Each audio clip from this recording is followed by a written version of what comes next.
Hi, I'm John Sarno.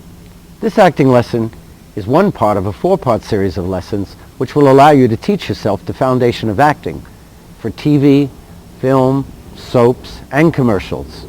Whether you want to act, direct, write, cast, teach a child to read, or develop your expression for any profession, these lessons will do it.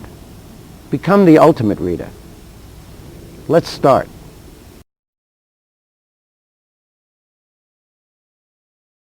Hawaii, Spain, Australia, the Colorado Rockies, and even here in beautiful California. Commercials are made all over the world, in every state, every day. With this lesson, you will learn the mechanics of auditioning and the cold reading sequence of the ultimate reader, the professional actor. These same tools can be used for any audition: TV, sitcoms, soaps, film, regional theater, stage, whether you're reading for a casting agent, a producer, a director, or simply auditioning for a college theater department. Let's look at the mechanics. I want to tell you that the problems are the same for all actors. I think that's a very important piece of information for young people to know across the world. The problems are the same for all actors. So if you think that you have an acting problem, just remember that every actor, all the problems are the same for all actors across the world. And the actor has to become the ultimate reader. You name the actor, any famous actor, you have the same problems they had. When you go in for an audition, they're not going to tell you to slate different ways. You go in and slate, and however you slate, that's the first impression.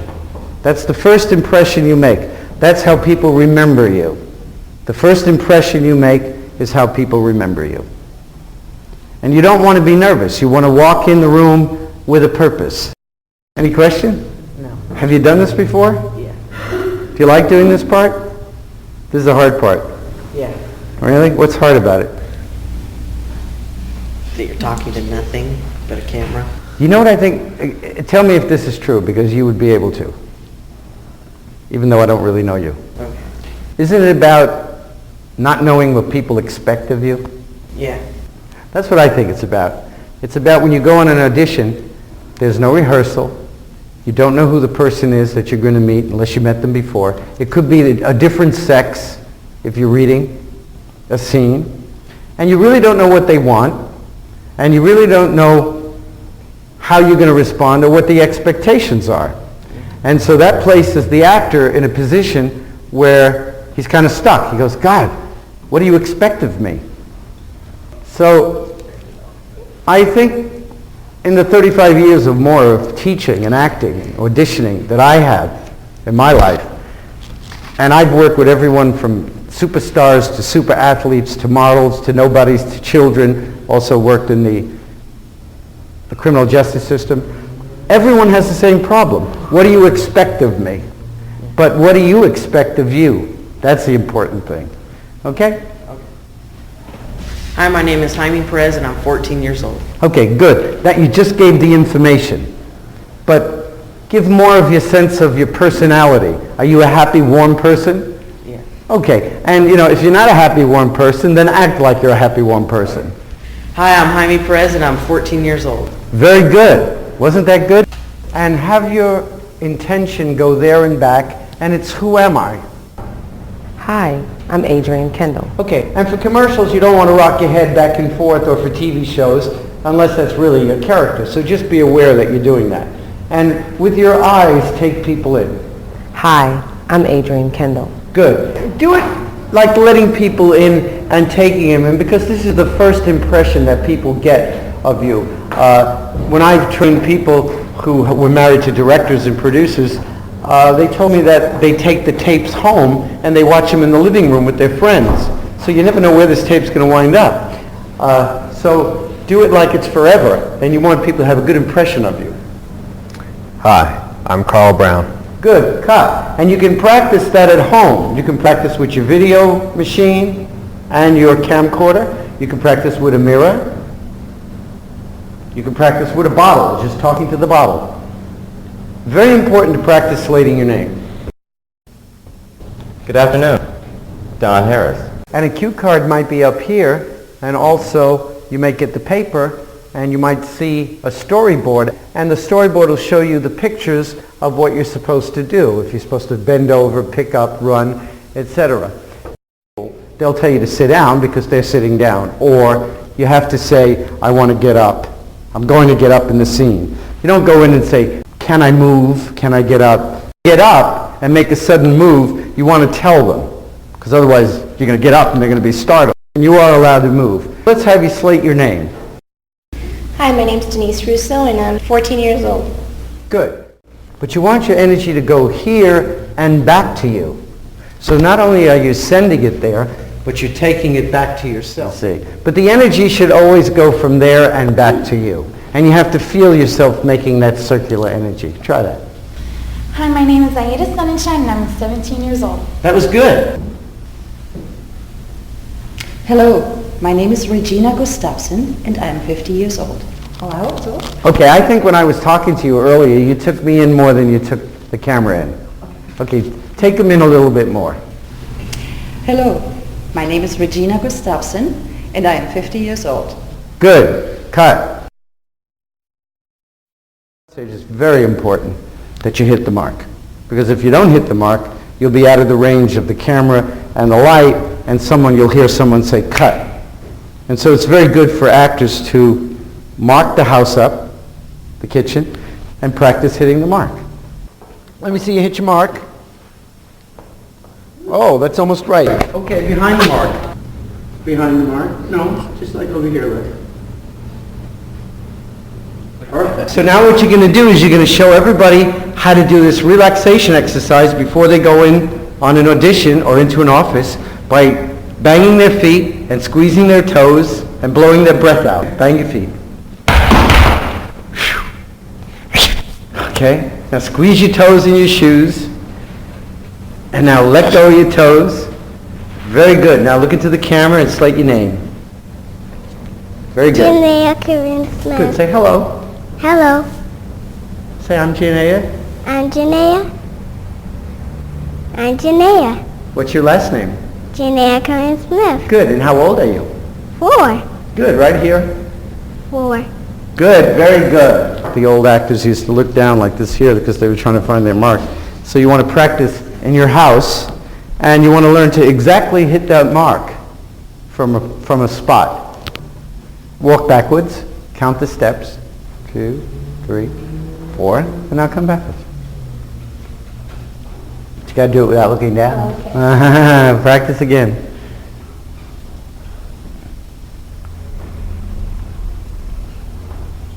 See? You're over. Look. So that's why you have to practice that. Now going from one area to another, they put an X. So if you're going from the table to the mark, you see. Now I want you to say the line as you're walking. Speed and action. I'm going to hit my mark. Good for you. So now when you're watching TV, remember that the actresses and actors, all they're doing is hitting their marks. Now I want you to move and say your line when you get to the mark. See, concentration, following direction. And also, they will only tell you one time. So you have to be sure you're listening. That's what it's about, doing it over and over, and each time making it look like it happened for the first time. I'm going to hit my mark. Good, that's saying it on the line. Now say your line and then go. Warning, speed, action. I'm going to hit my mark. Very good. Okay, now go back. You're getting it, huh? Yeah. See, it's not easy. Now you know why they get all those millions of dollars. Yeah. It's like, you thought they had millions of dollars because they were pretty. No, because they hit the mark. See, okay, now you're going to hit the mark and then say your line. Action. I'm going to hit my mark. Good. So when you put all your marks down in your room and you're walking around, see, your parents will think, well, what are you doing? I'm practicing my acting. I'm hitting my mark. I'm hitting my marks. Cold reading is really sight reading. This lesson will teach you sight reading or cold reading. Also, this tape will take you beyond cold reading to auditioning professionally by giving you techniques used by the top professionals in the world. Sight reading is when you look down and you pick your head up and you deliver the material, the action, the dialogue. You're looking down and you're practicing getting your dialogue into the... So you're never really talking to the script. You're never really looking down talking to the script. Never reading with your head down. You're looking down and up and looking down and up. And so that's going to take some practice. And I want you to get your eyes in there before your mouth moves. So remember, when you're sight reading, you get the words and look up, get the words and look up, right? And that's difficult because you have to break all that habit of how you learn to read in school, with your eyes down, your head down, and your mouth shut, like you were in jail. Now, the problem in cold reading is that we have a tendency to read from left to right. That's when you went to school, you read from left to right, and you read dots, okay? Now, that's incorrect for the theater. So what you have to do to become a professional working actor, you practice at home. And you can practice with material, with any magazine. And you have to practice reading out loud and not reading left to right. So move your eye from left to right. Move your eye this way. Now move it that way. Now move it that way. Now move it that way. Doesn't that feel funny? Yeah. It looks funny. It looks real funny. So when people are on an audition, their eyeballs going left to right, you know, it's motion pictures and television, and your eyeballs going left to right, you look like you're schizophrenic, you see what I mean? And so now move your eyeball up and down. See? Almost like Asian writing, up and down. That's normal. Isn't that strange? So when you're looking at the copy, whatever the copy is, right? Then you're looking at it up and down. So all the little words you don't have to think about. Because the little words, your brain will automatically know. So what you have to do, first of all, is read what the point is, what the point of view is, how the character's feeling and thinking. And those words are the ones that have names, like oatmeal, love, minerals. Say all the words, but I want you to emphasize the ones that have names. Okay. I love my hot oat milk, especially on those cold mornings riding on the bus. My mom says it's good for me with lots of minerals and fiber. I don't really care about all that stuff. I just like the raisins. Hot oat milk cereal is the best. Good. Now, I'll give you a trick right now that's great. I want you to take the last line and read it left to right. Just take the last line. Hot oat milk cereal is the best. Okay, read it just the way you would read it, left to right. Hot oat milk cereal is the best. Now read it backwards. Best the is cereal oat milk hot. Again. Best the is cereal oat milk hot. Again. Best the is cereal oat milk hot. Now read it the other way. Here. Hot oat milk cereal is the best. Good. There you go. You see that? Yeah. So one of the tricks, I started a long time ago, 20 years ago, is to read backwards. And if you read backwards, you'll get the correct expression of the dialogue. Splash away the skin so soft, you'll think you're made of silk. New refreshed skin drops are made of pure goat's milk, sesame seeds, and honey. Good. Now just do that with the technique of gibberish, which means you take the words jib, jib, jib, jib, and substitute it for the dialogue, and you think in terms of syllables and being in the moment. Okay? Okay. Jib, jib, jib, jib, jib, jib, jib. Jib, jib, jib, jib, jib, jib. Jib, jib, jib, jib, jib, jib, jib, jib, jib, jib, jib, jib, jib, jib, jib. Good. So you see it's focusing. Try that again. That's very good. Jib, jib, jib, jib, jib, jib, jib. Jib, jib, jib, jib, jib. Jib, jib, jib, jib, jib. Jib, jib, jib, jib, jib. Jib, jib, jib, jib, jib. Try it again. Jib, jib, jib, jib, jib, jib, jib. Jib, jib, jib, jib, jib, jib. Jib, jib, jib, jib, jib. Jib, jib, jib, jib, jib. Jib, jib, jib, jib. Now do that. Splash away the skin so soft, you'll think you're made of silk. New refreshed skin drops are made of pure goat's milk, sesame seeds, and honey. Good. I want to demonstrate how to make your voice a little clearer, your articulation. So let's take one line of dialogue. I love my hot oat milk, especially on those cold mornings riding the bus. Okay. Now let's just take that much. Now we'll take a cork, and I'm not going to give you this cork, it might have been and you're going to put the cork in your mouth, hold it between your teeth, so you can use your finger. Put your finger right there, bite, and say the first line. I love my hot oat milk, especially on those old when you're riding your bus. Okay, now say the line without that. I love my hot oat milk, especially on those cold mornings riding the bus. Okay. Now, that is an excellent way, an inexpensive way to fix your voice, to make your voice clearer, get rid of your lazy tongue, and you can practice that at home. Say a line of dialogue, put your finger or cork in your mouth, bite on it, say the line. You can tape record it to hear the difference, and that was wonderful. I'll give you another technique, how to make it easier to remember the words, how to make the words more truthful. As you verbalize, visualize what you're saying. As if. So, as if I love my hot oatmeal. Well, I want you to do it. And visualize the oatmeal. If you read through a page one time and you visualize it, you will remember what you read, as opposed to memorizing words. Actors should never memorize words. They should memorize the role, memorize the event, make choices, memorize the intention. The intention of the commercial is always one thing, to sell. So no matter what commercial you do, the objective is to sell. That's the goal. That's what you're doing, right? Mm-hmm. Hi, my name is Steven Stonehill. I'm 16 years old. I love my hot oat milk, especially on those cold mornings riding the bus. Good. You see, because when you learn to memorize words, you kill your imagination. Stanislavski, the greatest acting teacher in the world, wrote that in his book. If you memorize your words, you destroy your imagination.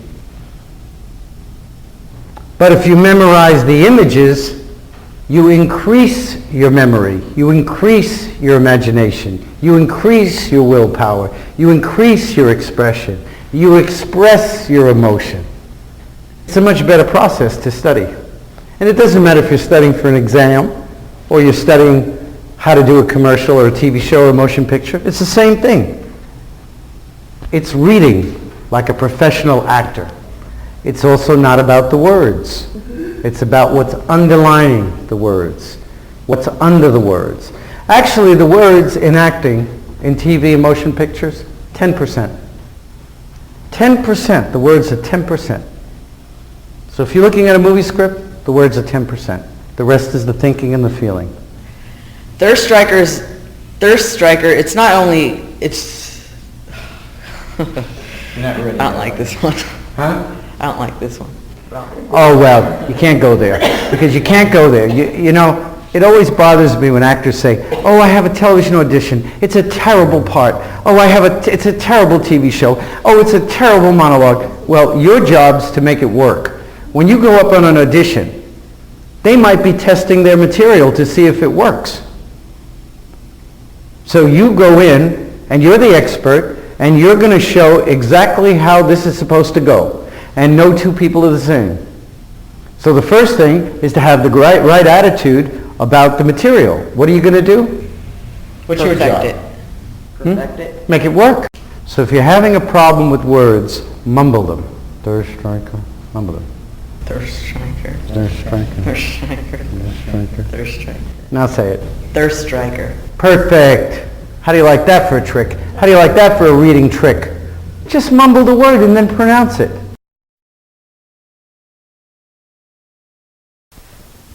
Let's show a very beginning exercise that Stanislavski and the Act Studio invented, which is repetition, okay? Where you repeat the lines. You know the repetition exercise?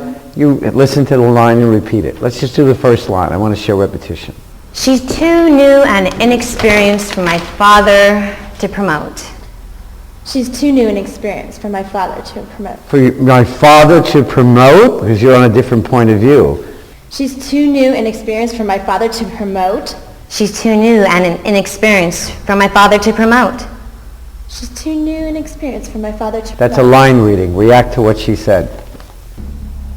She's too new and experienced for your father to promote. She's too new and inexperienced for my father to even consider promoting her. She is too new and inexperienced for your father to even consider promoting her. Good, that's it. I could tell I'll do him repetition with it. You could tell him when you were what? happy. Say the line. I could tell him when I was happy. You could tell him when you were happy. I could tell him when I was happy. You could tell him when you were happy. I could tell him when I was happy. You could tell him when you were happy. I could tell him when I was happy. You can tell him when you were happy. I could tell him when I was happy. Oh, you could tell him when you were happy. I could tell him when I was happy. That way.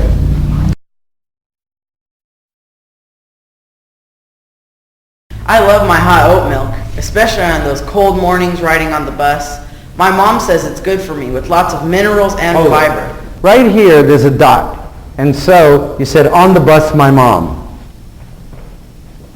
So you would say, riding the bus, my mom, that would have a new beginning. So every line has a new beginning, right?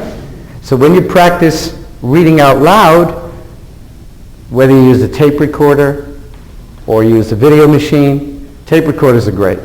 Practice a new beginning on every line. That means a pitch change, right? Mm-hmm. Okay. Very technical, very mechanical, okay? I love my hot oat milk, especially on those cold mornings riding the bus. My mom says it's good for me with lots of minerals, fiber. I don't really care about all that other stuff. I just like the raisins. Hot oat milk cereal is the best. Good for you. Okay, Janaea, you're going to do your lines to Mommy now, okay? Mommy, where's my Dover's chocolate milk? Look at Mommy and say it. Mommy, where's my Dover's chocolate milk? Good. Now, Janaea, I want you to pick something you really like. Do you like chocolate milk? Apple juice. Apple juice. Good, okay. Mommy, I like apple juice. But you're going to say chocolate milk, though. Mommy, I like chocolate milk. Think about chocolate milk and say the line. Mommy, I like chocolate milk. Good. And say the line, Mommy, where's my chocolate milk? Mommy, where's my chocolate milk? Now, how do you make it real for yourself? Suppose you don't drink Thirst Striker. Suppose you don't have, that soap. Suppose you don't use that shampoo. Then you have to use as if. And you have to use what you drink. What do you like to drink? Suppose you like lemonade. Okay? So instead of thinking Thirst Striker, you're thinking about what you like. Now think about what you like, and then it becomes real to you. That's an important step because many people, when they're looking at a TV audition or a movie audition or a soap opera audition or a commercial, they always think just because it says, I was driving a Porsche, they pretend like they own a Porsche, and that's fake. So you have to use your reality, your sense of truth, your inner life, not what's on the page. So if this says, I love bananas, and you hate bananas, then you have to use raisins. Here we go.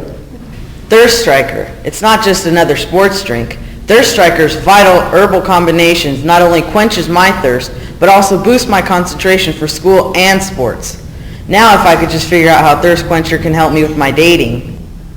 Good for you. So I want you to work more with the sense of what you're saying and visualizing and making pitch change and tempo and rhythm changes when the information changes. See, cold mornings don't mean you're riding. Just because it's a cold morning, that doesn't mean you're riding your horse or the bus, you see? So there's a change. Oatmeal, especially on those, what kind of mornings? Cold. What kind of mornings? Cold. Cold morning. Say, especially on those mornings. Especially on those mornings. Especially on those mornings. Especially on those mornings. What mornings? Especially on those cold mornings. Right. Riding the bus. Riding the bus, not riding the bus, period. See, there's no dot. That dot becomes a pitch change. Riding the bus. My mom, see? There has to be color. There has to be images. There has to be a bus. Okay. Riding the bus. My mom says, Good. I love my hot oat milk, especially on those cold mornings. Do you have that hot oatmeal? No, I don't eat anything in the morning. Okay, so why don't you pick something that you have? Now you have to make a choice. See, her eyes went up to heaven and she was looking for her choice. Now your choice is up in there. Get your choice. And now you got your choice? Yeah. What is it? Pizza. Pizza? Yeah. Okay, she's going to use a pizza. Okay, let's get a substitution. Okay. You know, yes, it's true, because actors will argue, teachers will argue, that the actor, when he opens up his instrument and learns how to concentrate and relax, and he's trained, he should be able to take the text and make anything happen. Starting out, you need a technique, something to help you. Personalization, substitution, right? Okay, she's going to use a substitution. Here we go. I love my hot oat milk, especially on those cold mornings. Good. Now let's demonstrate something else. What place is involved in the cold? Have you been in the cold? Yeah. Where? New York. Oh boy, that's cold. Okay, in the winter? Yes. I hope. Okay, not today. Okay. All right, so let's get New York in the winter. She's bringing her oatmeal to New York, and it's in the winter. Here we go. I love my hot oat milk, especially on those cold mornings riding the bus. Cut. Did you see the behavior that came through, and suddenly she had something going on that was original? That's what you want. You want to find your originality, who you are, how you do it. That's all it's about. No two people can go in and audition the same, and you don't have to worry about how do they want it, am I good, do they want me? If they want you, they'll call you, right? Let's go back to your mom, what she says. My mom says it's good for me, with lots of minerals and fiber. I don't really care about all that stuff. I just like the raisins. Oatmeal cereal. No. You know why you're fumbling with the words? Because you didn't really see those raisins. You didn't really see that kitchen, that place with that oatmeal and that cereal. You didn't really see your mother in the morning making cereal in the kitchen. She didn't make cereal in the bedroom. You didn't really see that place. You must see that place. Acting is about the place. Acting is about the place. All your feelings come from place. All your memory comes from place. Everything comes from a place. Everything in your life comes from a place. And so that when you're communicating with words, you must project the objects. And so therefore in this text, it's always the same thing. It's the place. And who's in the place? Your mother. And what's in the place? The bowl. And what's in the bowl? The oatmeal. And the milk. And all those objects are what you have to begin to put back into the words.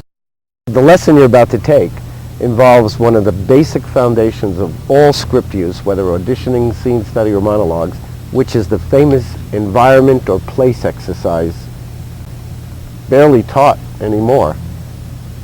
But on this tape, you will learn how to do the exercise and why it's important and how to combine it with all your words. Why the place exercise is the most important part of any audition or any scene or any monologue is because you have to change the environment into the environment that the character is in. So the place exercise is a very important exercise because the place exercise is part of the beginning of looking at the material. And the place exercise not only shows emotion and behavior and character, but it really shows the actress is creating a place and she's getting a reaction. So now just walk up and down and not respond to anything. And also, the place exercise is very simply done at home by creating as if, using as if you're in a place, and really just responding to it. Now you can use numbers for your voice. Just count. Count. 2, 3, 4. No. Good. Now hide what you're feeling and play the opposite. Good. Now show what you're feeling. Good. Now hide what you're feeling. Now show what you're feeling. Very simple exercise to practice at home. Just creating real emotion, genuine remembered emotion. It's called remembered emotion.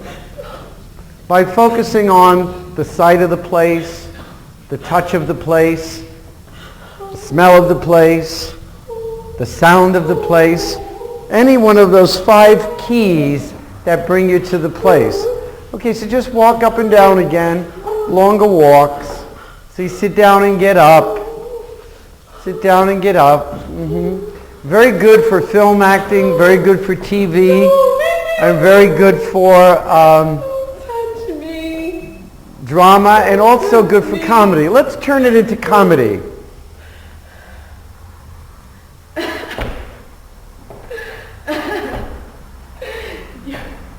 Good, and cut. So the best thing to do is to practice with a magazine or a book, reading out loud. And the more you read out loud as an actor, and you practice every day, the better actor you're going to be. In fact, in France, the acting teachers take the class out to the park for 3 hours a day and they just read out loud. When you're practicing commercials, you can pick up any magazine. In magazines, they have commercials. You know, hair commercials or whatever. And if you have one of these and you want to really get technical, all you have to do is find one of these and you can practice timing yourself. So you figure out if you can do it in 30 seconds or a minute.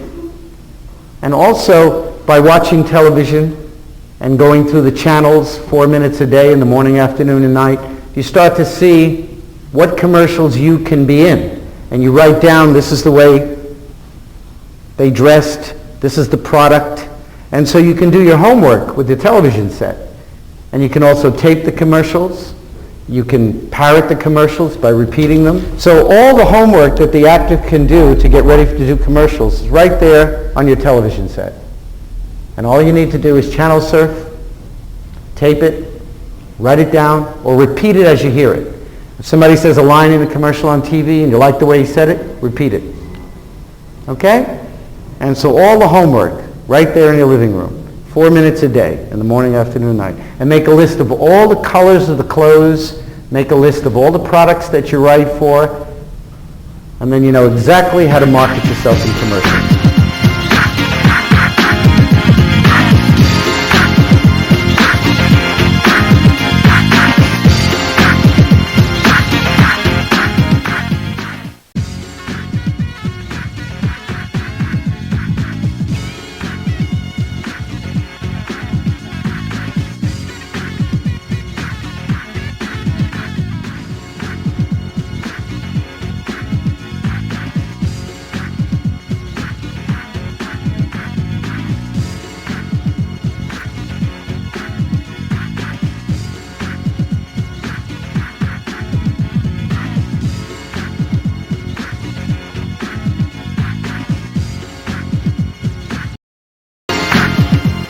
Actors from all over the world email me, call me, and write me with the same question. John, how do I get an agent or manager? Agents and managers in New York, Chicago, Miami, and Hollywood all need to see a monologue, sometimes 2, in order to know how to market you. And you need to know that too.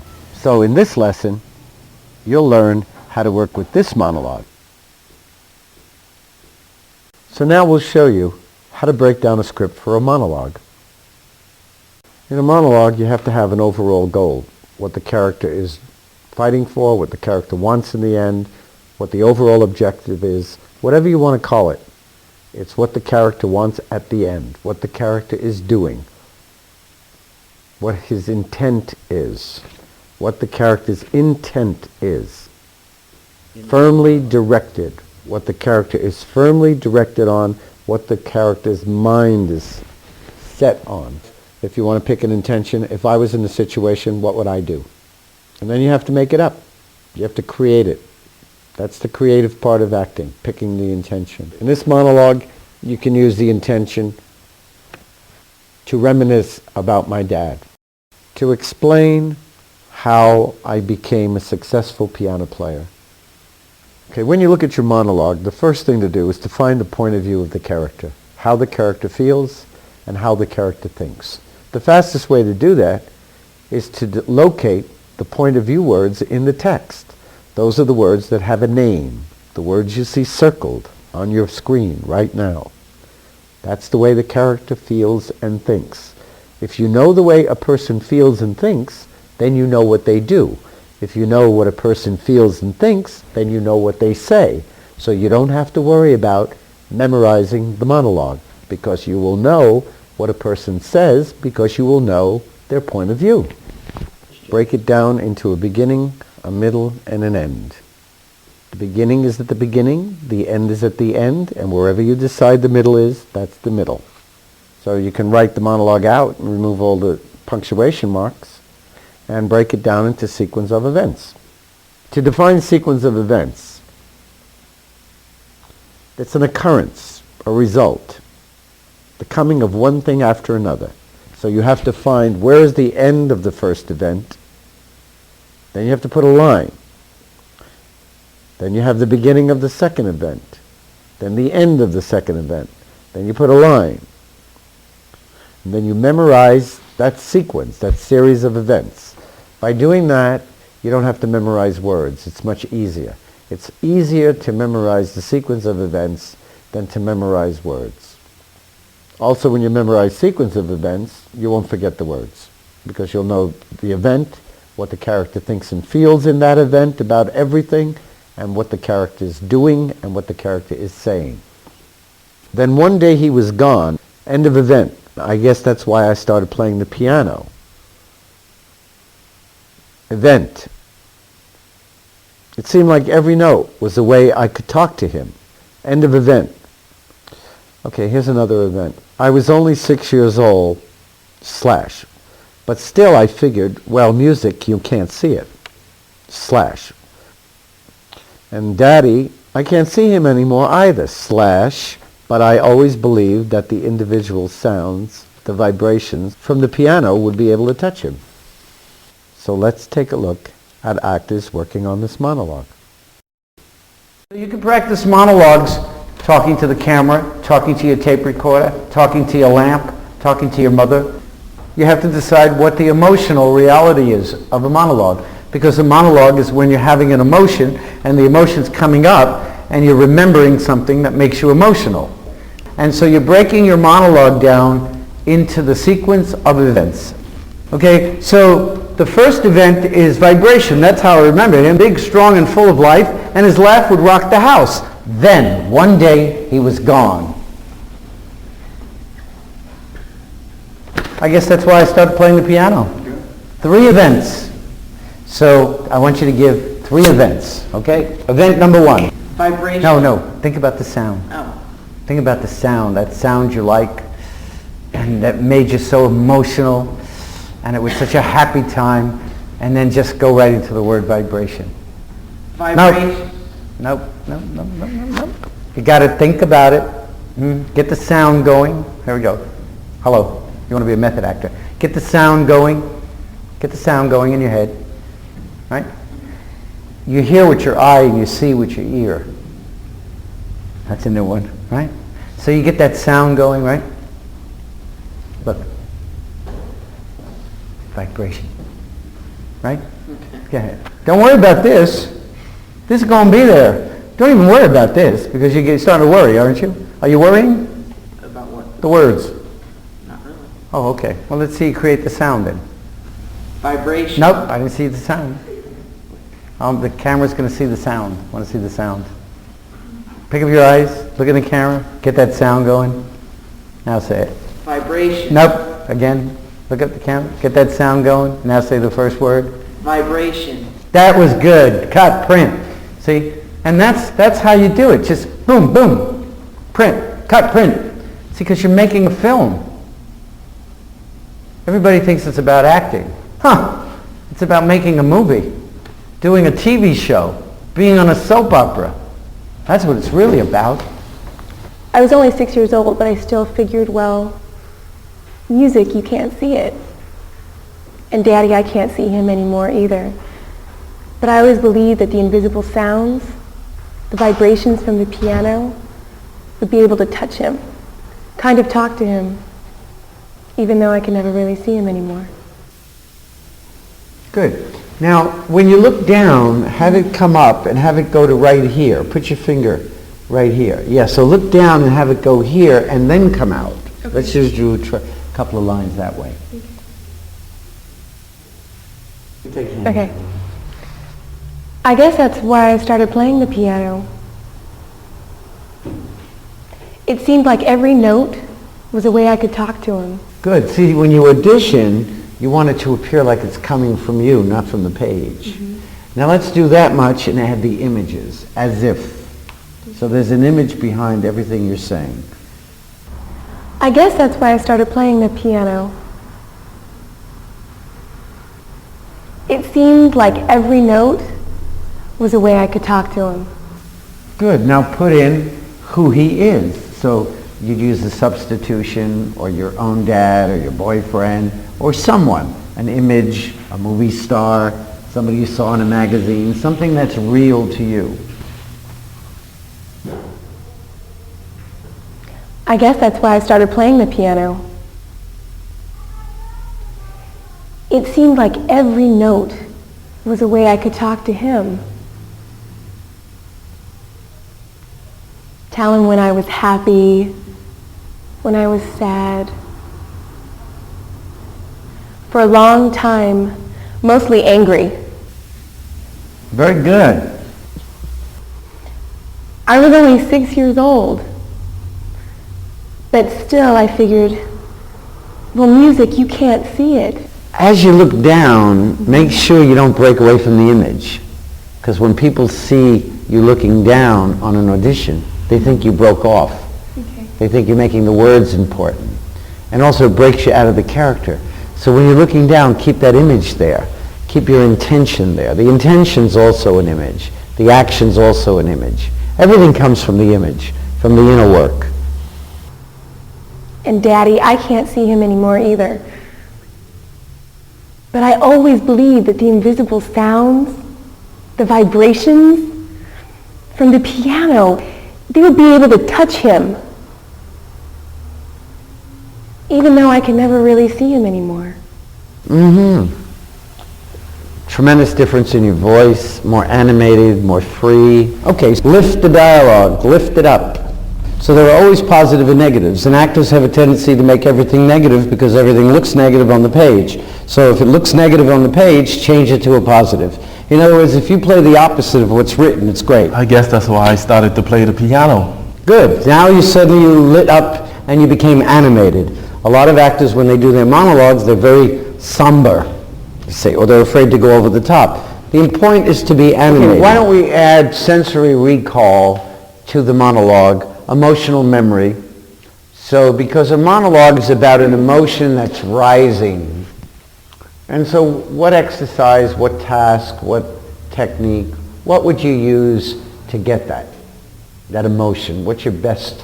Personal object. Okay, get that object going. And when that moment, when that emotion starts coming, just go right through the monologue and just make the object feed the pauses. Vibration. That's how I remember him. Big, strong, full of life. His laugh would shake the house. And then one day he was gone. I guess that's when I started to play the piano.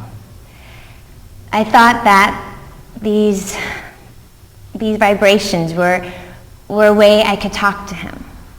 Tell him when I was happy, when I was sad, and most of the time when I was angry.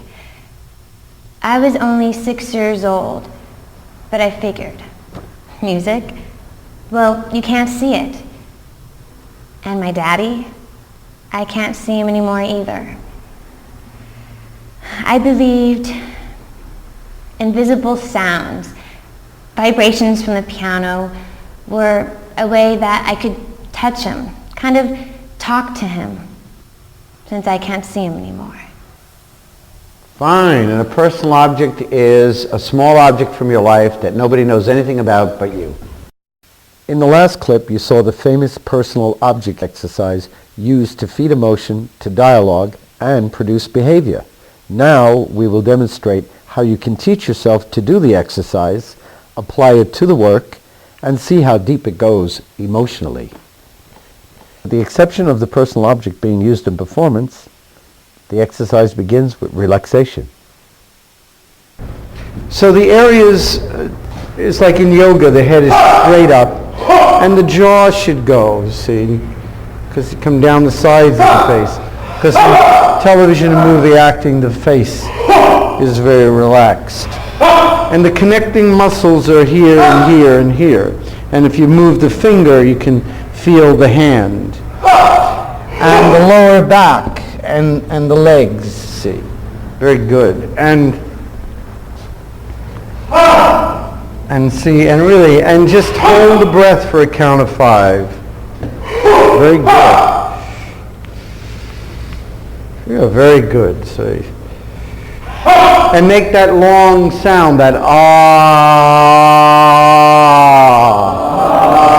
And you begin by using combining the mental relaxation and the magic if. You start with, there's nothing there because that's the truth. But if. And by using the as if as many times as you need to, you begin to create a habit of working with the imagination and allowing things to come from the inner work, the inner life, from your memory, from your imagination, from your experiences.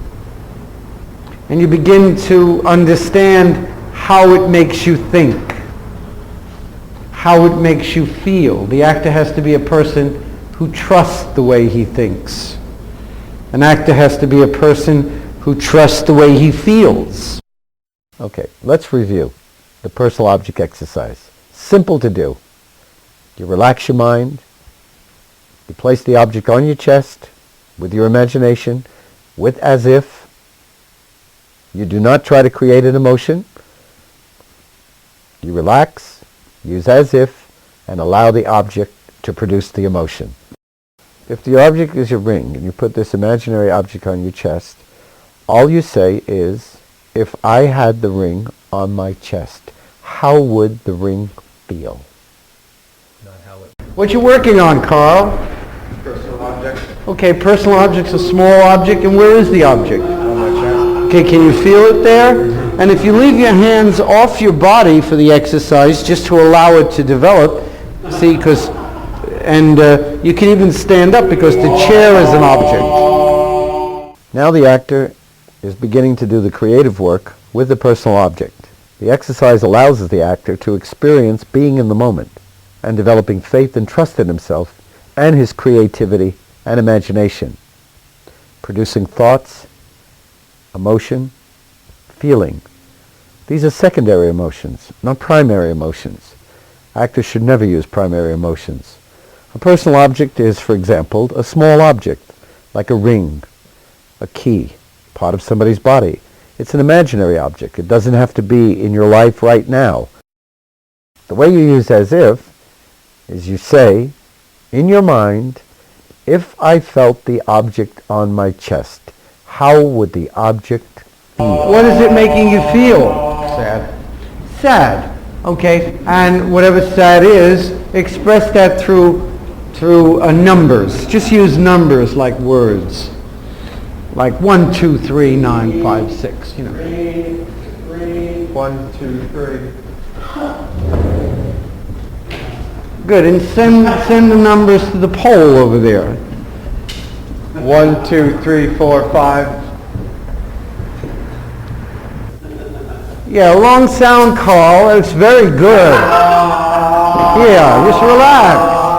Yeah, just relax. Yeah, and move your head a little bit. Yeah, I think you got to just feel free to move and not feel like you're trying to hold on to it, and just just move your arms and just feel how that's making you feel. Move your body the way it makes you feel. Good. Okay, good. Very good. You might even walk a little bit. Remember that the object is a small object that you can hold in the palm of your hand. If it's anything bigger than that, now please don't bring your dog into class, and please don't try to put your guitar on your head, Those things are too big. You need a tiny little personal object. So you really don't need to bring in your condominium. You know it works when the emotion comes, when the feeling comes, or the emotion comes, or the thoughts start coming. The subtext is organic. You start thinking a certain way. You start feeling a certain way. Also, a personal object can move. You can move it anywhere on your body. If you want to put it on your shoulder, you'd have a chip on your shoulder. This is not an emotional memory exercise. This is a personal object exercise specifically for faith in yourself, trust in yourself, and to reveal your creativity to yourself so that you can repeat secondary emotion. By repeating the exercise in homework, we get the person to do the exercise in less than 5 seconds. Oh, Paul, that's a wonderful breakthrough. A wonderful breakthrough. Very good. And the thing to do is just keep relaxing even if you feel you lose it and go back to it. Like let it go for a minute. Like let it go for a minute so you know you can let it go and start again and see what happens next time. Now that's a breakthrough. That's secondary emotion, remembered emotion. That emotion is coming from the imaginary object, not from his recalling feelings or incidents in his life that made him cry. This is strictly a small imaginary object from his life. Okay, you may get different emotions and behavior than this actor is getting because your personal object is different than his. Point being, you can't anticipate emotion. You can only explore to find it. Anticipation is the most serious problem in all of acting. Thinking ahead, not trusting yourself. Also, the actor cannot dictate to the exercise how it will work. He has to work on the exercise at home, do homework, practice the exercise to discover and explore himself to see how it makes him feel, how it makes him think, how it makes him behave. And then the actor has to repeat the exercise to produce the same thing again. When doing the exercise, you want to connect it up with action, intention, and of course that connects with dialogue. Now you can use one line of dialogue, you can use the alphabet, you can use numbers, you can use whatever vocal that you need, even with the song. We have seen many singers use this exercise to produce emotion for a song. You want to do a line of dialogue, sir? Go ahead. Vibrations. Over here. Vibrations. That's how I remember him. Very good.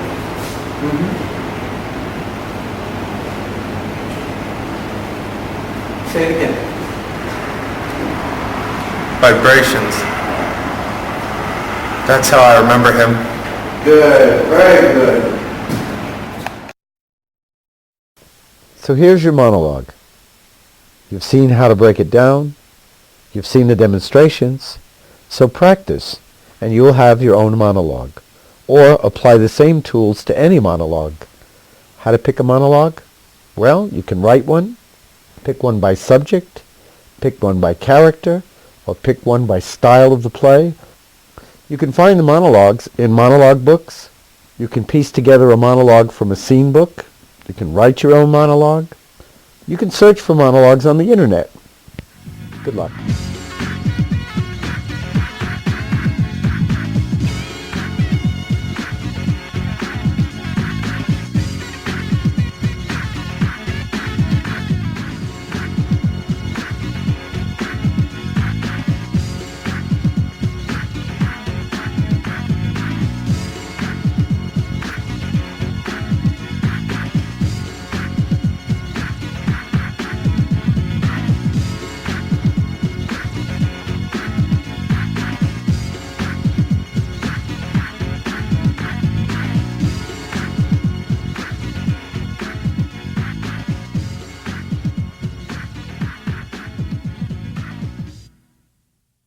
Misreading a script is reading the dialogue and acting the dialogue. That's misreading. Correct reading is reading the inner dialogue. Now that you've studied the other 3 tapes, you're about to see a major step in acting. You're about to find out that acting is not about acting the words, but filling in the gaps. Filling in the gaps with the reference points: fear, hopes, dreams, and secrets. Transposing the words into actions, active verbs, in order to explore character, in order to develop relationship. And also learning how to think in sentences, what subtext really is, what directors like to really know. Okay, let's begin. Correct reading is reading the inner dialogue. Understanding the evaluations, the suppositions, the speculations, the assumptions, understanding the intent of the character, what the character is ordering themselves to do at the moment, the verb. And these techniques and these lessons should teach you that. How long will it take? As long as you want. About 30 years ago, I learned how to work with reference points. And I've been teaching reference points to actors, models, directors for that long. Reference points are fear, hopes and dreams, and secrets. Fear is just fear. You can identify the secret like you have a gun in your pocket, or the greatest secret you have is your love life. Or how about your hopes and dreams? You're hoping and you're dreaming. And you're hoping and dreaming in a negative way, or you're hoping and dreaming in a positive way.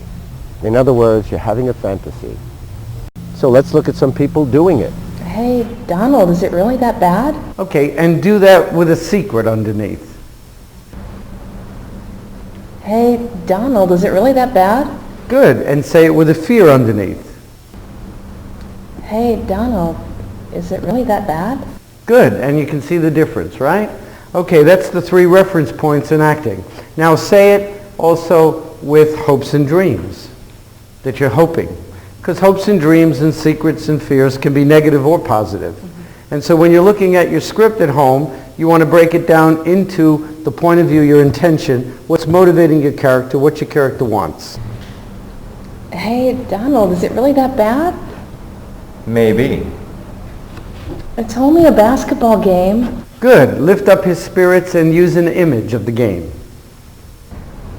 It's only a basketball game. Good. That was very good. Now put under there your secret, which is that you are sexually attracted to him or romantically attracted to him. That's your secret. Okay. And look at him as if you have a secret. It's only a basketball game. Good. I befriended you when no one else would. You sat with me at the river under 1,000 stars and told me you loved me. Good. And use the character's hopes and dreams. Hopes and dreams is a very powerful tool, a reference point that a great acting teacher, Jacob Bonacaro, taught me 30 years ago. Hopes and dreams. Okay? I befriended you when no one else would. You sat with me at the river under 1,000 stars and told me you loved me. You lied to me about everything. Good. And all characters have fear, and this could be the love note. And all the characters, you always can use the prop, by the way, of the script. So when you're using a script, you make it a prop if it's in the scene, like a love note. Very important. Okay? Now let's take the reference point of fear. All characters have fear. The fear is feeding a part of the scene, the part of the character, and project that fear where you feel it. So you have hopes and dreams, fears, and you also have a secret. And so those are your 3 reference points. Hopes, dreams, fear, and secret. Hopes and dreams go together. We'll add one more reference point after that. Okay. I befriended you when no one else would. And you lied to me. You sat me down under that river under 1,000 stars and you told me that you loved me. Good. And pick one more element, one more choice, one more technique, one more aspect of it, which is the river. So instead of acting the river in the script, pick your favorite river from where you come from. So you have the river, the hopes, the dreams, the fears, and the secrets, and the intention. You sat with me at the river under 1,000 stars and told me that you loved me? And it was all a lie, all of it, everything you said. And cut. I've met so many students in my life who studied acting for so long and never knew how to select actions. Picking your actions is the art of acting.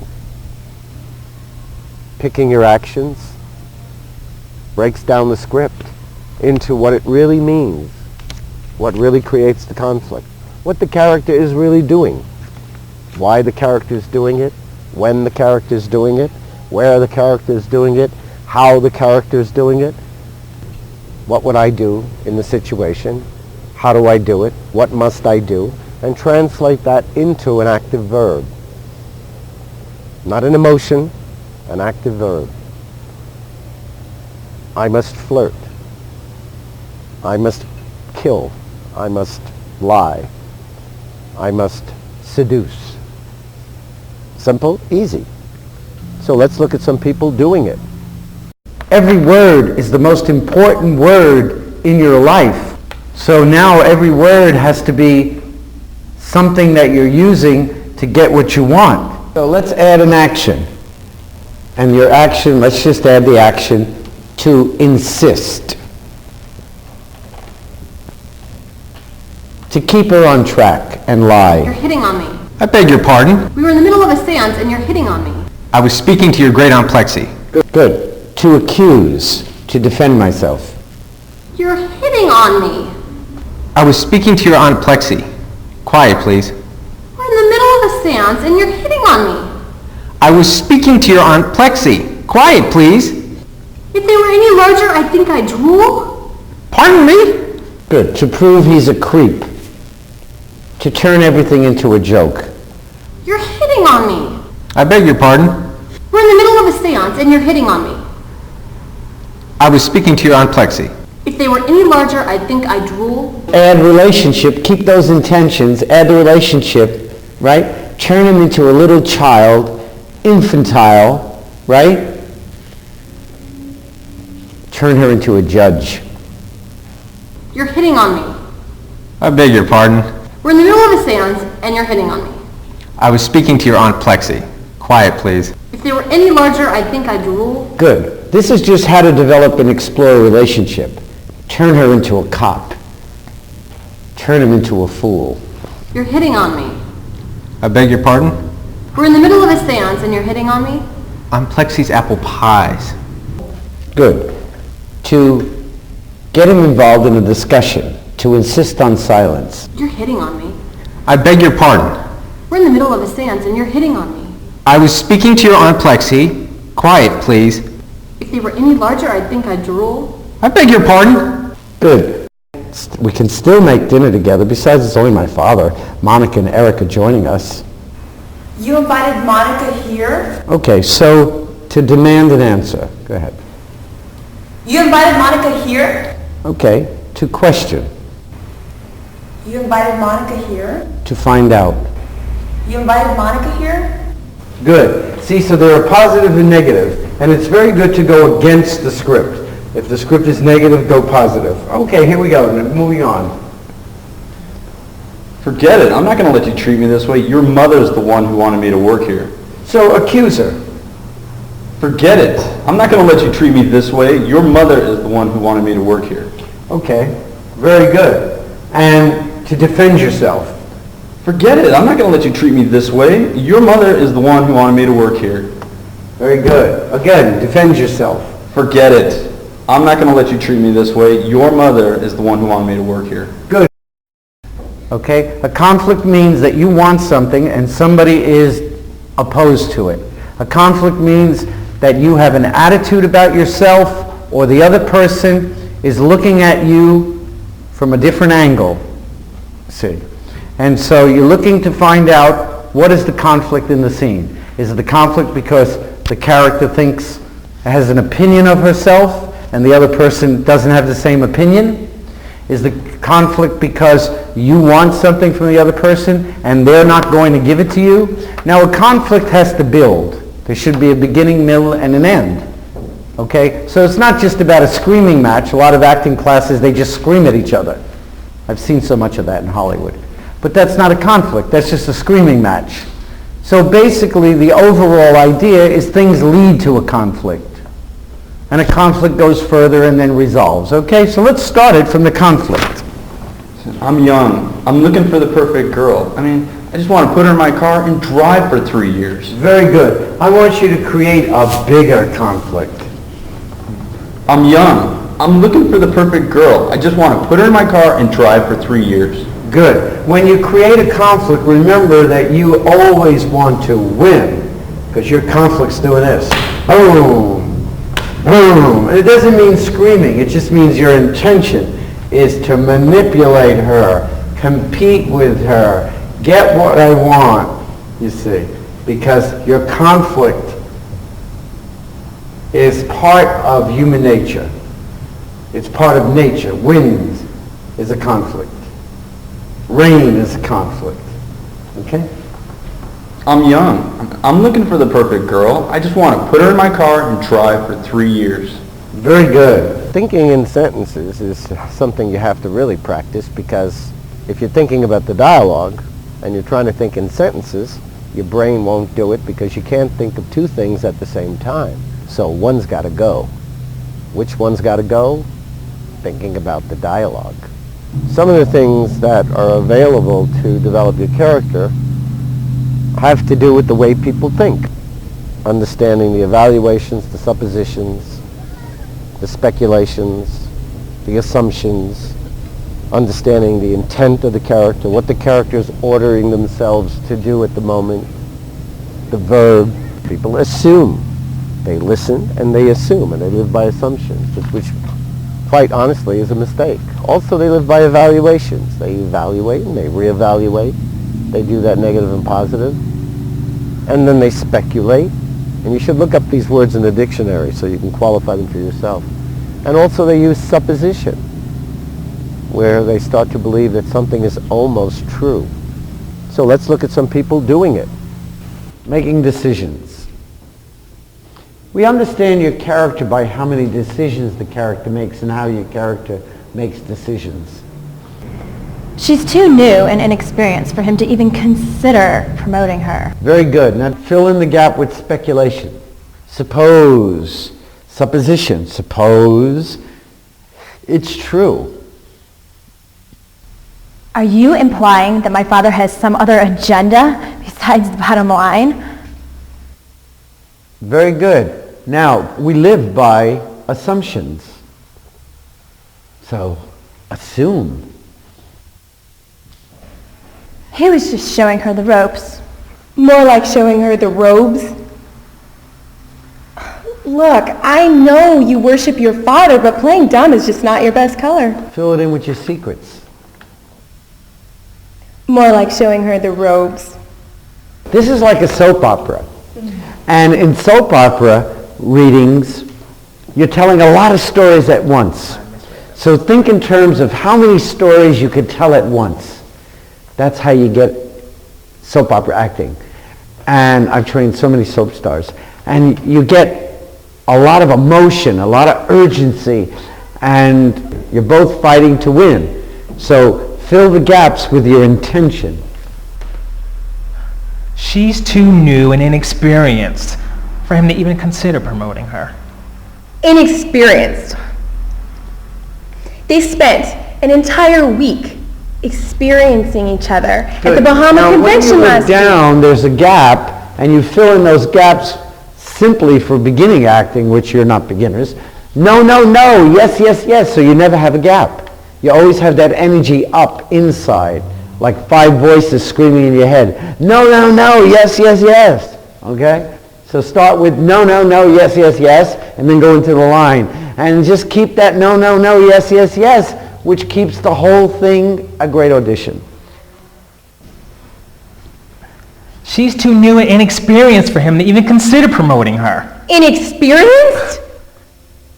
They spent an entire week experiencing each other at the Bahama Convention last week.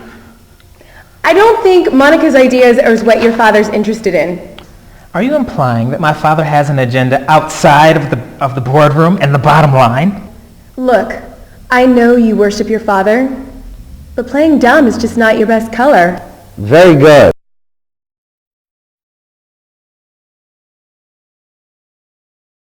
Whether there are two actors reading with each other, you're reading with your friend at home, or you're reading as if one person is the auditioner. Audition, by the way, means to listen to someone. Audition doesn't mean you're getting a job. It just means someone's auditioning you. They're listening. So let's assume one of you might be playing the producer or the casting director, and one's the actor, or you're both actors. The problems are the same for all actors, which is when the other person is speaking, you need to be up with your eyes and listening to the other person and reacting. What we want to do is demonstrate one dimension, two-dimensional, and three-dimensional acting, because so many times people go to the movies and they don't approve of the actor or the actress on the screen, because the actress on the screen or the actor meaning actress or actor, is either one-dimensional or two-dimensional. Three-dimensional means not only do you have personality, emotion, but you also have action, mental action, what's inside you that you're sending to the other person based on what you want. Okay, now just say the words without avoiding an answer to show one-dimensional acting. Maybe.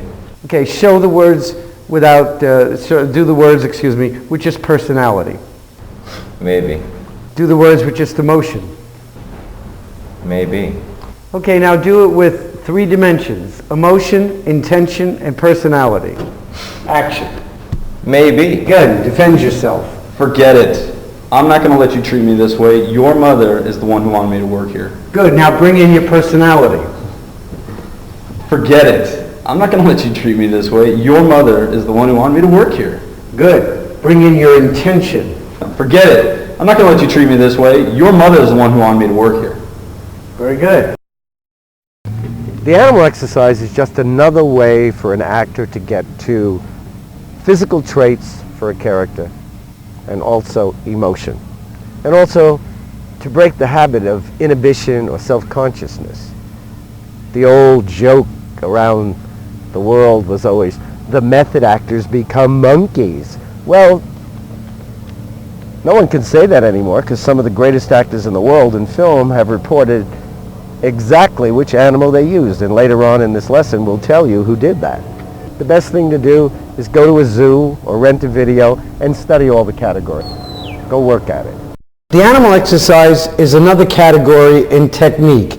The animal brings you to traits, and the animal brings you to emotion. It's also one of the biggest jokes. People make jokes about it. Oh, they were a monkey. Well, it's not much of a joke when one of the leading actors in the world did a movie and explained he got to the character of Hannibal Lecter with the traits of a cat. So the animal exercise can bring you to rhythm and tempo and strengths and weaknesses, and you can translate an animal into human behavior. Also, animals might take you to areas that you feel shy about. For example, if the animal makes a sound and you're very shy, you might use an animal that makes a lot of sound. If you don't have much courage, you might want to use an animal that has a lot of courage. Also, the animal exercise is terrific if you feel self-conscious. All animals have emotions. So it's another way for the actor to deal with not only the physical traits and the rhythms and the centers of power of the animal or the characters eventually, but also for an actor to get rid of their self-consciousness. And so I don't want you making your animal do anything in the place right now. I just want you creating the animal. I don't want you creating, I'm an animal and I'm looking for a cat. I'm an animal, I'm looking for a bone. So don't start eating as a monkey. As a dog, don't pee on the other person. As a duck, don't jump in the water and quack and get a fish. Okay? As a wolf, don't grab Little Red Riding Hood. I want you to just create the animal. Now, if you have your little feet on the floor, you might want to get those little pads that animals have under their, for example, cats have pads. Also, if you're a four-legged animal, it's going to be real strange for you because your feet have to end at your knees, and so you have to do that. So let's have all the animals make a sound. Animals,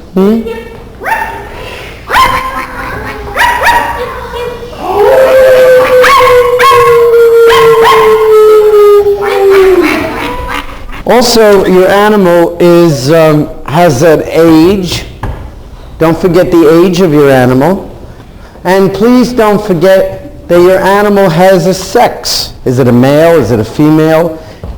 Are you an old bird, a young bird? And get those little pads in the front of those wolf's hands. I need some nails. Can you have some nails coming out of that wolf? So your animal also allows you to get rid of those inhibitions that people have on the stage. Feeling shy, feeling afraid to move in certain ways. So the animal exercise, don't think in terms of it, I did it once, I'm finished. Practice it for as much as you like. And also when you start to observe people or characters, you can think to yourself, oh, that character, she walks, oh, he's like a rat. Oh, she's like a sparrow.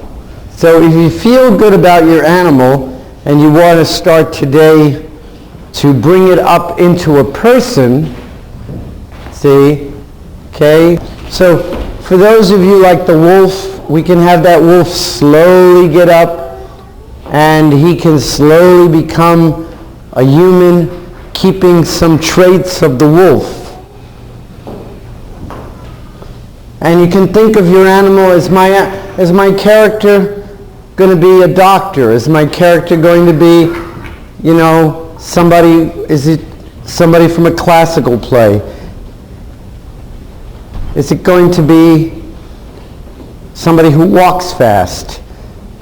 See, so you can very slowly take your animal up to a person. Now when you're going from an animal to a person, you have to go real slow because you have to decide what trait are you going to use. Am I using the thought behind the eye? This is something that's really popular in England. What kind of hands do I have?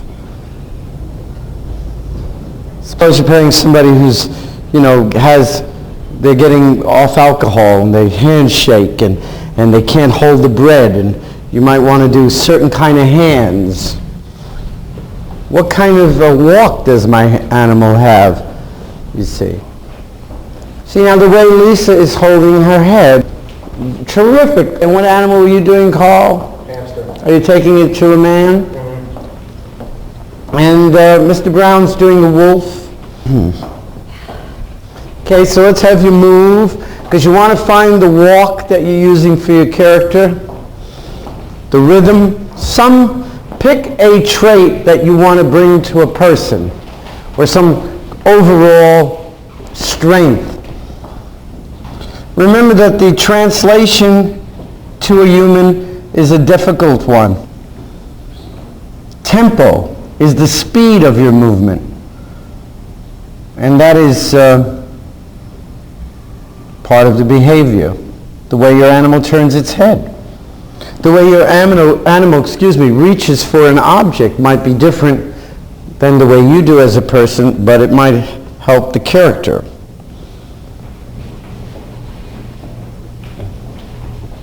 I think we're done. These techniques and procedures, these secrets, fill in the gaps between sentences and allow you to develop and explore relationship and character. Now that you've taken this lesson and you've covered 3 major points, I want you to practice. You can use any material, a short story, a magazine article, a newspaper, a play, a TV script, a movie script, all available, real easy. I want you to practice your reference points. I want you to practice selecting actions and developing character, executing and developing character. I want you also to practice thinking in sentences, filling gaps, inner dialogue. If you want to videotape it, or if you want to use an audio tape, that's fine. Enjoy.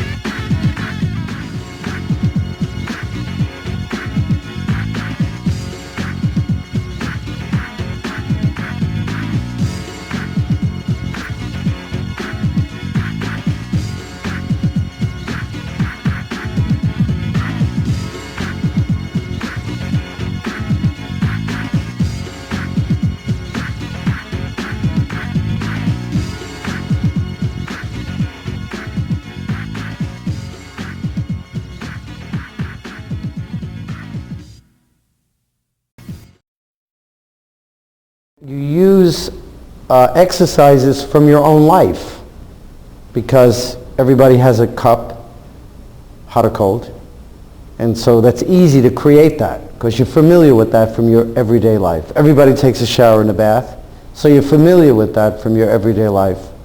Everyone looks in the mirror, combs their hair, washes their face, shaves, puts on makeup. So you're familiar with that.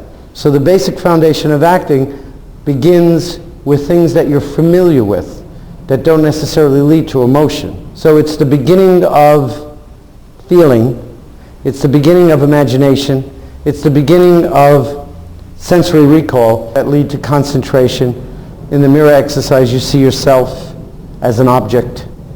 In the shower, you have to be private, because on stage you have to be private in public with your imagination. The breakfast teaches you how to work with one imaginary object that you're familiar with, how to get the shape and the texture and the weight and the temperature, the context, the content, what's in the cup. And so then the cup leads to maybe drinking and tasting. The shower can lead to sound because there's the sound of the water. The mirror can lead to touch because you're picking up your hand and touching imaginary objects. I went to London to see the famous actress Dame Judi Dench. You've seen her in Mrs. Brown. She got an Academy Award nomination. I went to London to see her in Amy's View. It was a big hit in London. She finally brought it to New York. In the second act, she stood on the stage, and for about 10 minutes, she created an imaginary mirror on the stage in her dressing room, facing the audience, while another actor did a scene with her. It was the most shocking thing I'd ever seen in my life. To see this woman, you know, she's over 20, who's such an accomplished, great actress, great movie star now and everything, TV sitcom star, to sit there on a stage and create imaginary mirror exercise. That was unbelievable. When I saw Judi Dench in London, standing on a stage in a hit play doing that exercise, that's when I began to see, my God, this is working. So do it now. The three tools you need to participate in these exercises are an imagination, a chair, and the magic gift. If you've ever had any confusion about method acting or how to apply the exercises, this tape will clarify all that confusion. There are two exercises. First relaxation, and then imaginary objects. Imaginary objects come in three different forms. One is a breakfast drink, hot or cold. Two is a shower or a bath. Three is putting on makeup in front of an imaginary mirror, or shaving, also called the cosmic mirror exercise. Okay? We begin by warming up and relaxing. Sitting in a chair, dangling your arms, breathing, concentrating and focusing on your mental relaxation and your breathing. Let's begin. The noises you hear, the distractions you hear, will help you develop your willpower. First of all, when you do the relaxation exercise, you get in a chair like you can take a long train ride or fall asleep. Just get comfortable in any chair. You uncross your legs to leave the magnetic lines open, and you shut your eyes, and your hands are off your body. And the points to remember: the back of the neck, the head straight up like in yoga, straight up. And we're going to start with mental relaxation. And you're really letting the jaw go. The little hinge of the jaw is right over here. You see, you feel the jaw, eyes closed, and discipline. And you have to go down the sides of the nose and behind the eyeball and the optic nerve and the eye socket and your foot and your finger. You can move your finger, right, your head straight up. See? And you're beginning with simply relaxing your mind.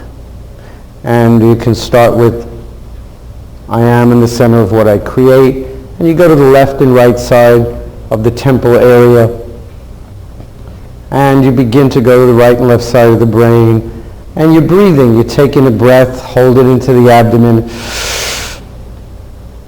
Count to 5. And let go. Chest. Let go. Lower throat. Let go. All the way to the top of the head and let go. Now if you feel any area of extreme tension, then you locate that area, see, maybe by leaning back into the area, and you have that area right there, and then you just focus on that area, and you just make a very explosive sound by taking in a lot of air. And it's like you're going to destroy that tension. Try that. Oh, you need a bigger sound than that. Big, take a big mouthful. Hold on. All right, go ahead. Go ahead, make a big sound. Good, make a big sound here. Oh, you have some right there. Ooh, Liz had, that's a good one. See, and so you continue with the mental relaxation. So relaxation is both mental and physical. And it does mean that you're going to get energy, you see. And you lift your arm up so you become aware, or have a friend lift your arm up, and so you become aware of which muscles are holding on. And you just will those muscles to let go. That's really called unconscious tension. It means that when you become aware of it, right? Let it go. See? And it just goes, you see. You're just becoming aware of the areas of the tension. And so the lower jaw, it always has to be let go. You have to have sort of like a dumb face, like your mask is dripping and coming down the sides of the nose. And really breathing and letting go of the thoughts by contacting the temples and saying, I am in the center of what I create. I'm not my mind, I'm not my body, not my emotions, and all the affirmations that go along with mental relaxation. And the back of the neck is very, very important right there. Okay, uncross your legs. If you don't uncross your legs, you don't leave the lines open. Okay? Do you feel relaxed? Do you feel more relaxed now? Yeah, see? And it's just becoming aware. Do you feel relaxed? Yes. Okay. So you have it all right there, huh? Okay. And there we go. See?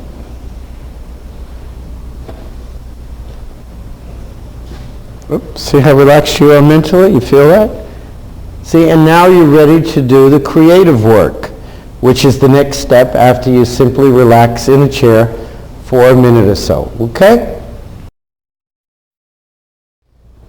And so you begin with there's nothing there. That's how you begin.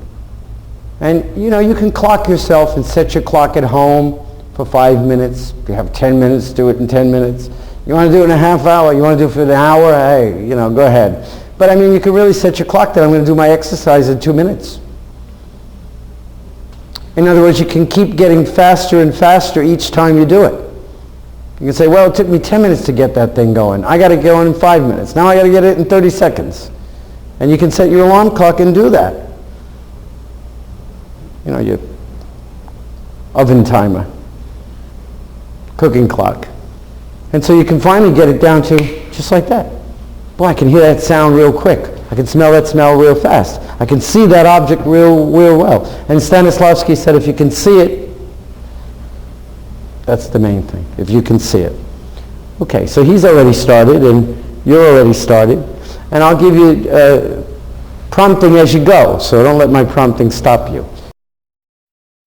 Okay, in the shower exercise, it's important that you get the feeling you're doing your object exercise. The shower exercise, it's important that you get the feeling that you are alone in the shower, that you have fully created the place, and your body is responding to the water, you're responding to the sound in the shower, you're letting your body move in its own awareness.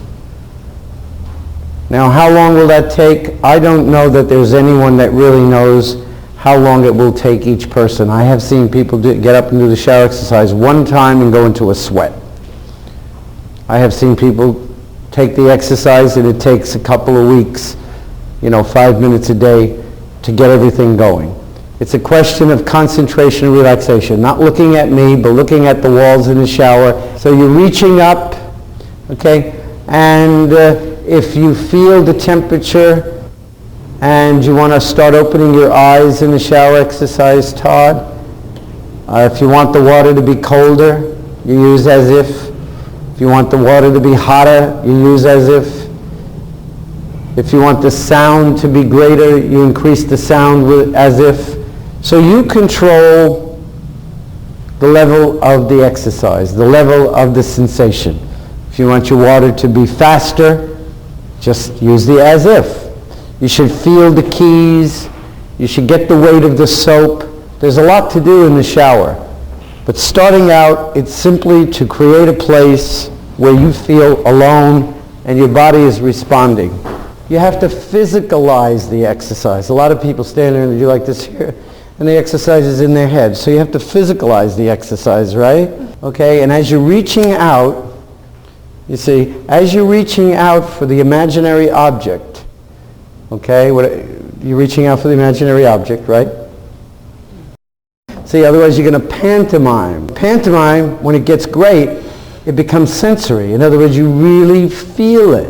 Now, when you see a great mime doing it fast, 10 years experience, Marcel, or whoever the mime is, they do it fast. But when you're starting out, you have to wait and make your feelings come, reaching for the object, and wait for the feeling, you see. Now, if you reach out and feel the feeling, then move your hand or bring the other hand up.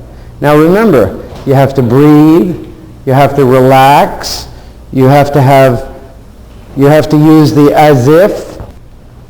And so, as you're doing the breakfast drink exercise, your eyes are looking down and you're exploring the whole object of these imaginary object exercises is not to play the result. This is my shower. This is how I move in my shower. That's incorrect.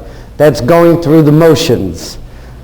See, remember I said you have to wait for the feeling?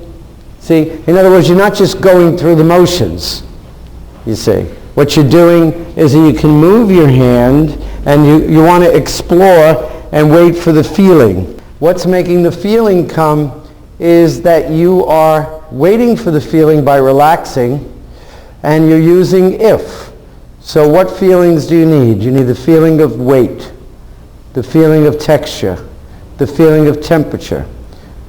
Then you have to be able to open your eyes and see. You have to be able to taste it, you see.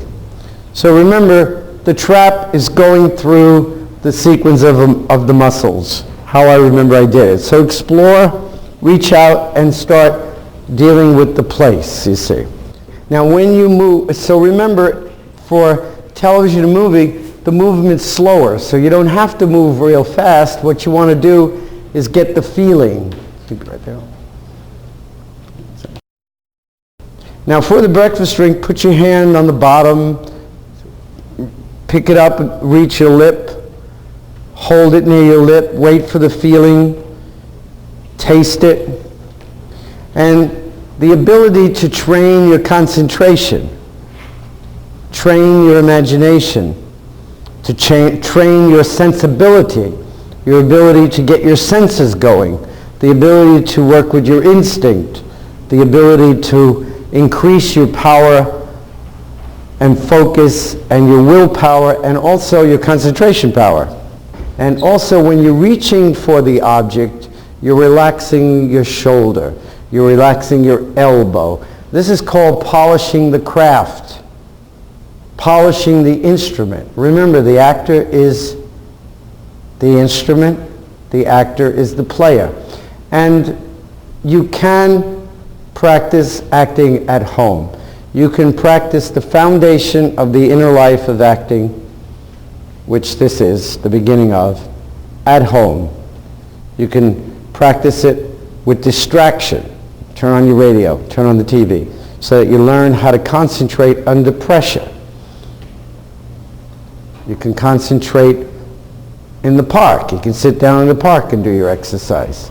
See, getting the feeling, finding the area of non-expression. Are my legs expressing themselves? Is my face expressing itself? Am I doing it or is it happening? Am I doing it, less doing it, and more letting the feelings come? See, am I relaxed enough? How's my jaw? Is my mind relaxed? Have I opened my eyes? Have I seen the breakfast drink? Many casting directors I've spoken to say to me, John, people come in and they can't see the things that they need to see in the office. Why is that? Well, they need to practice doing that. They need to understand the technique, that it works with mental and physical relaxation, the magic if, and you take 3 simple exercises. Taking a shower and bath, looking at yourself in the mirror and combing your hair or shaving, or working with any imaginary object like a cup. The cup is the one that's the standard exercise. In New York, sometimes they use, some acting teachers have used rocks, shells, pine cones, but actually the breakfast drink is the one that's most famous throughout the history of the world. The exercises, by the way, go back over 10,000 years in ancient Greece. And to not just go through the motions. In life, you go through the motions of taking a shower. You just go through the sequence of this is how I do it. So feeling the feeling on the feet in the shower. Exploring for new information. The whole objective, again, is to just explore for new information. So if I swallow it, how does it feel when it's going down my throat, into my stomach? When I put my in the mirror, can I see my own eyes in the mirror? Do I see my own eyes in the mirror? Okay, so we're watching the shavings for boys, and we're watching the Mr. Brown over there is going to be doing his shaving exercise, and she's doing her mirror exercise, really concentrating on seeing herself in the imaginary mirror, seeing herself as an object, developing the exercise that Judi Dench did on the London stage, working in the imaginary mirror exercise. And that really proves how important this exercise is. If one of the leading actresses of the whole entire world uses the exercise in a play like Amy's View. And as you're reaching there and you're waiting for the feeling, remember you want, does it smell? Explore it. I know you don't go around smelling your rouge in life, but this is not life. You'll smell it. You'll give it more reality. Feel the weight of it. You don't want to taste it. That's too crazy. Okay, and are my shoulders relaxed?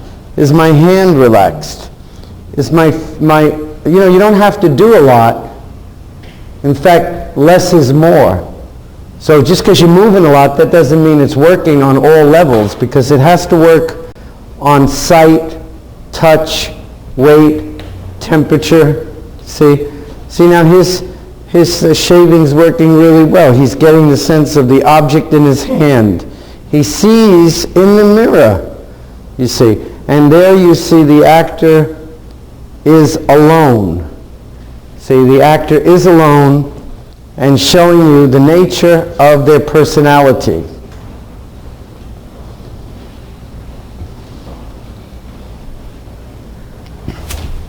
See, now remember, just a lot of movement's not going to do it. You don't want a lot of movement, you want a lot of feeling. So if you're doing a lot of movement, move less, feel more. Okay? Wait for the feeling.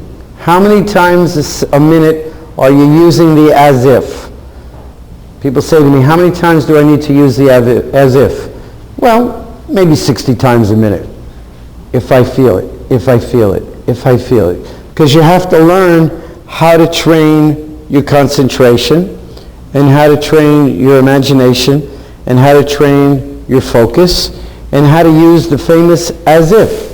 Charlie Chaplin made that one famous, where you learn how to, when your concentration goes away from the exercise, how to put your concentration back on the exercise.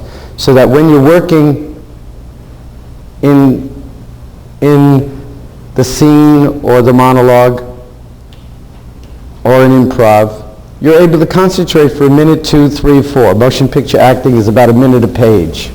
Maybe the first day you do it for half a minute. Second day you do it for a minute. Maybe the third day you do it for 3 minutes. Okay. Remember that the trick of the exercise, whether you time yourself for a minute or 2 or 3 or 4 or 5 or an hour, is the exercise has no end. In other words, you don't finish taking the shower. You don't finish with the breakfast drink. Okay, I think we did it. Great group.